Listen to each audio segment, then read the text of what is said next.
Imagine making ice in a scorching desert. No electricity, no compressors, not 1 watt. Ancient Persians mastered thermodynamics anyway, just mud, wind, and clever geometry. Today, we uncover these prehistoric clay domes, the blueprint for your fridge today. What if the first fridge wasn't a factory? What if it was a desert 2,400 years ago? This is the Yakhchal, Persian for ice pit. And it shouldn't be possible. This is an ancient, impossible machine, connected to the hum in your kitchen. Sometimes the future was built from clay first. Let's find out how. Central Iran, around 400 BC. Summers hit a punishing 120 degrees. Yet in that heat, something extraordinary existed. Ice, not imported, not melting within days, ice that lasted the entire summer. The structure still stands in Iran today. It's called a Yakhchal, ice pit. From outside, it looks impossibly simple, a conical dome rising 60 feet high. Underneath, a deep, insulated pit. No engine, no electricity, no modern insulation, just mud, water, wind, and geometry. Engineers were building these by 400 BC. Some evidence suggests it's even older. To modern eyes, it looks like magic. Freezing water, using only the desert itself. So how does clay and wind make ice? It starts with something we rarely consider: humidity. Desert air isn't just hot, it's dry. And dry air changes the physics completely. First, understand what these builders were fighting. Not just heat, sunlight, moisture loss. Time. Every part of the design solves one problem. Nothing was decorative. Every curve had purpose. This wasn't superstition. It was applied engineering. Centuries before the word engineering existed here. Let's start underground with the water. Persians had already built something remarkable: the qanat, an underground aqueduct carrying water from mountains. Underground, it stayed shielded from sunlight. That kept it cooler than surface water. It also stopped the water from evaporating. Yakhchals were built near a qanats outlet. That gave a steady source of cool water. Next, the shape of the dome itself. Its tall, conical form wasn't just style. It created a natural convection current. Warm air rose and escaped at the top. Cooler air was pulled in low behind it. Climate control, with no moving parts. Some Yakhchals added a badgir, or windcatcher, a tall tower, catching even the faintest breeze. It funneled that wind straight downward, sometimes across shallow pools of water first. As wind crosses water, some evaporates. Evaporation pulls heat directly from the water. That alone dropped the temperature further. But the real trick was the open sky. At night, the ground doesn't just cool. It radiates heat directly up, into space. Scientists call this radiative cooling. It's real.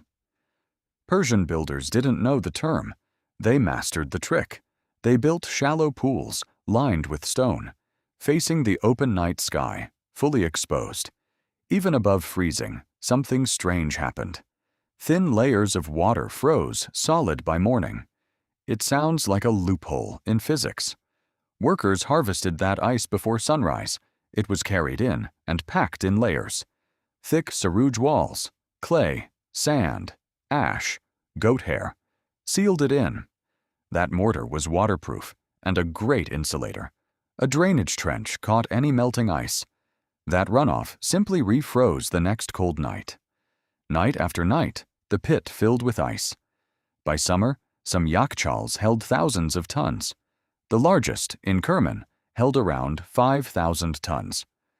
Ice wasn't just comfort. It meant survival and commerce. It preserved food through brutal summers.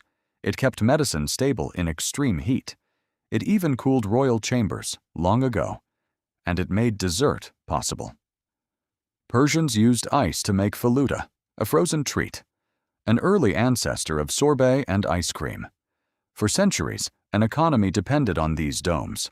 Then, in the 1800s, everything changed. Engineers began experimenting with mechanical compressors. Compress a gas, it heats. Expand it, it cools. That principle became modern refrigeration's foundation. It no longer needed wind or night skies. It could run anywhere, on electricity alone.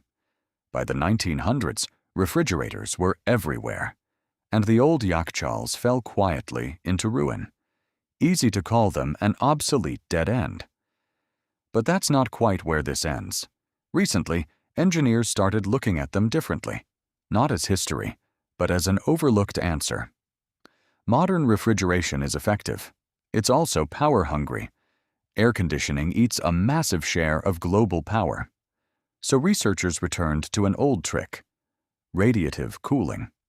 Some design paints that radiate heat into space. Materials that stay cool, using zero power. The same physics Persian engineers once exploited. Architects are studying windcatchers again, for ventilation.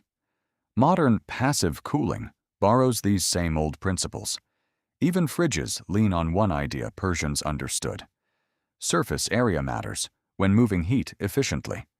That's why heat exchangers use thin metal fins. More surface means more heat radiated away, faster. A Yakhchal's ribbed form works the same way. Not because one copied the other, centuries apart, but because good physics gets rediscovered again. Tempting to call this an unbroken line. Clay dome to fridge, one story of genius. That's not quite accurate, worth being honest. No documented trail links Persia to compressor patents. Vapor compression was invented independently, centuries later. Its inventors likely never studied a Yakhchal. What connects them isn't bloodline. It's something else. Both stared at the exact same problem. Heat. Both arrived at similar physical principles: radiative cooling, evaporative cooling, surface area, insulation. Physics doesn't care which century discovers it first. Also worth noting, not every Yakhchal succeeded. Many collapsed as qanats dried up. This wasn't flawless, magical technology. It was real engineering, tested and imperfect. What's remarkable isn't perfection. It's what so little achieved. No fuel, no moving parts, no electricity at all. Not a fairy tale. A genuinely hard problem, solved. Solved by people history rarely credits. A handful of Yakhchals still stand in Iran.